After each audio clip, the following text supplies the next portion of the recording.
जितने भी हमारी माँ और बहनें उपस्थित हैं, साथ साथ मेरे संग चलकर आए लालटूदा हैं, प्रणव बाबू हैं, आप सबों को मेरा नमस्कार, प्रणाम, खतियानी जोहार। देखिए, आज हम सिल्ली से चलकर यहाँ पर आए हैं आप सबों के बीच में। यही कहने आया है कि आज जो आप सबों के बीच में उपचुनाव होना है, जो 11 तारीख को होगा, और ये उपचुनाव इसलिए हो रहा है कि आपने जिसे चुना 5 सालों के लिए, आपके जो यहाँ के विधायक थे रामदास सोरेन, आपके जो मंत्री थे रामदास सोरेन, उनकी आकस्मिक मृत्यु हो गई। और उस मृत्यु के कारण यहाँ पर जो विधानसभा हुआ, ये विधानसभा रिक्त हो गया, आपका अभी कोई विधायक नहीं है। तो जिस विधानसभा में ऐसी परिस्थिति पैदा होती है तो वहाँ पर उपचुनाव होता है, और इस उपचुनाव के जरिए फिर आपको एक नया विधायक मिलेगा। और इसलिए आपके बीच में 11 तारीख को चुनाव किया जाना है, और उस चुनाव में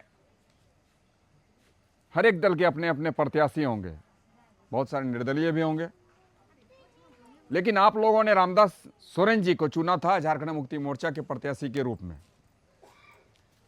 और झारखंड मुक्ति मोर्चा की ओर से आपके बीच में जो प्रत्याशी है उनका नाम है सोमेश सोरेन। और सोमेश सोरेन और कोई दूसरे नहीं है, वो रामदास सोरेन जी के पुत्र हैं। और बड़े भाई हेमंत जी के द्वारा, झारखंड मुक्ति मोर्चा के द्वारा, महागठबंधन के द्वारा इस प्रत्याशी को इसलिए उतारा गया है कि रामदास सोरेन जी का एक सोच था आपके जो इस क्षेत्र के प्रति, एक सपना था कि हम कैसे इस क्षेत्र का कल्याण करेंगे, कैसे इस क्षेत्र को विकास के मार्ग पर ले जाएंगे, कैसे हम गांव-गांव को समृद्ध बनाएंगे, कहां-कहां पर हमारे छूटे हुए काम हैं उस काम को हम करेंगे।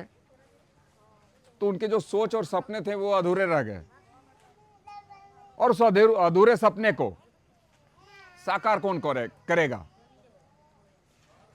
तो उनके सपनों को कहीं ना कहीं उनके पुत्र जानते थे, क्योंकि दिन रात रहा करते थे, वो उनके कार्यों को संभालते थे।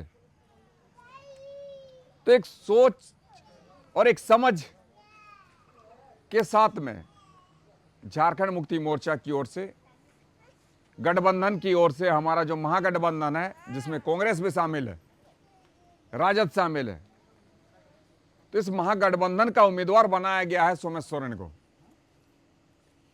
कल के समय में सोमेश सोरेन जी जीतते हैं तो निस्संदेह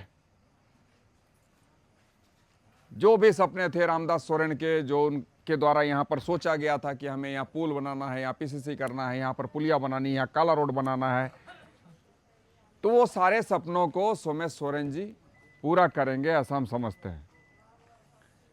और इसीलिए हम सिल्ली से चलकर यहाँ आप सबों के बीच में आए हैं, आप लोगों को अपील करने के लिए, आप लोगों को कहने के लिए, आपसे गुजारिश करने के लिए कि जो प्यार सम्मान देते थे आप, जो आशीर्वाद देते थे रामदास सोरेन जी को, वो प्यार सम्मान आप सोमेश सोरेन जी को भी देने का काम करें, ताकि आने वाले दिनों में जो भी छूटे हुए कार्य हैं उन कार्यों को पूरा किया जा सके।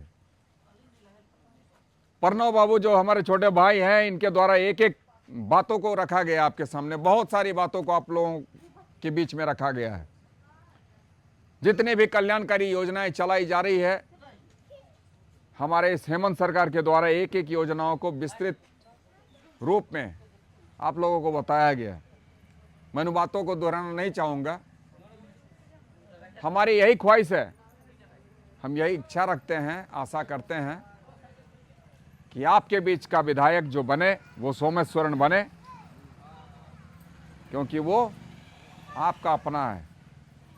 आपका विधायक जो पहले हुआ करते थे उनका सुपुत्र है। तो इस बेहतर प्रत्याशी को आप लोग वोट करें, साथ साथ वोट करवाने का काम करें। ऐसा नहीं कि सिर्फ हम अपना वोट कर दिए और आ गए। आपको अपना वोट नहीं करना है, क्योंकि हर व्यक्ति का अपना अपना दोस्त होता है, फ्रेंड सर्कल होता है, अपने दोस्त रिश्तेदार होते हैं, भाई भतीजे होते हैं, चाचा मामा फूफा फूफू होते हैं। तमाम लोगों को यह समझाना है कि भाई सोमेश सोरेन कौन है, हेमंत सोरेन कौन है, महागठबंधन क्या चीज है, झारखंड मुक्ति मोर्चा की सोच क्या है।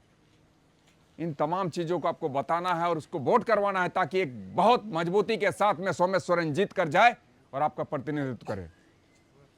भारी अंतर के साथ में आप लोगों ने 22,000 वोट से जिताने का काम किया था रामदास सोरेन जी को ना। हम तो कहेंगे 50,000 वोटों से आप लोग सोमेश सोरेन को जिताने का काम करें, ताकि आज जो यहां पर बहुत सारी पार्टियां खड़ी है उसको माकूल जवाब, मुंहतोड़ जवाब मिल सके। ठीक है, तो इन्हीं बातों के साथ एक एक हमारे छोटे को बहुत सारा प्यार, और जितने भी हमारे बड़े हैं, हमारी माँ बहनें हैं, हमारे बुजुर्ग हैं, सबों को मेरा नमस्कार, खतियानी जोहार।